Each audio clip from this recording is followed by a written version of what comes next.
shacabka Gaarisa ayaa subaxii hore ee saaka la kowsaday kuna soo kacay war naxdin iyo fajac ku abuuray in badanne hadalhayn ka dhaliyay gudaha magaalada iyo baraha bulshada ay ku kulanto ee shacabka iyagoo isku arkaan.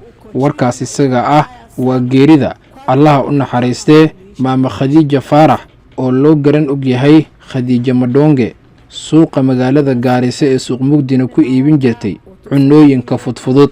Khadiija Faarax sida wararkaynu ku helayno waxa ay sheegayaan in ay aroortii hore ama xilligii salaada subax u geeriyootay dhaawacyo halis ahaa oo xalay ay gaarsiiyeen koox burcada oo tuuga ah oo weerar ku soo qaaday iyadu. geerideeda waxaa ka tacsiyeeyay dad aad u tiro badan oo isugu jira madax iyo sidoo kale shacab. madaxda ka tacsiyeysay ilaa iyo hadda waxaa ka mid ah wasiirka difaaca ee dalka Aadan Ducaale oo Gaarisa 4 jeer hore xildhibaan looga soo doortay.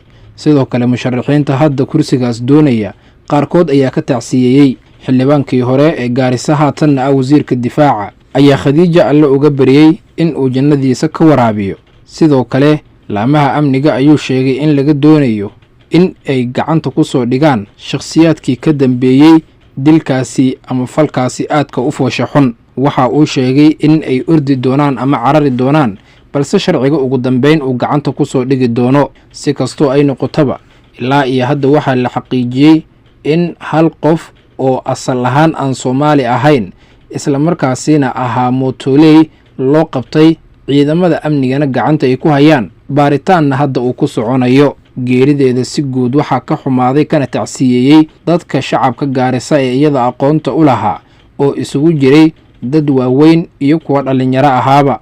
waxa ay ku tilmaameen in ay ahayd maamo ku sifaysan qabiil nacaybka iyo in qof waliba oo laga xaq daran yahay ay u doodo.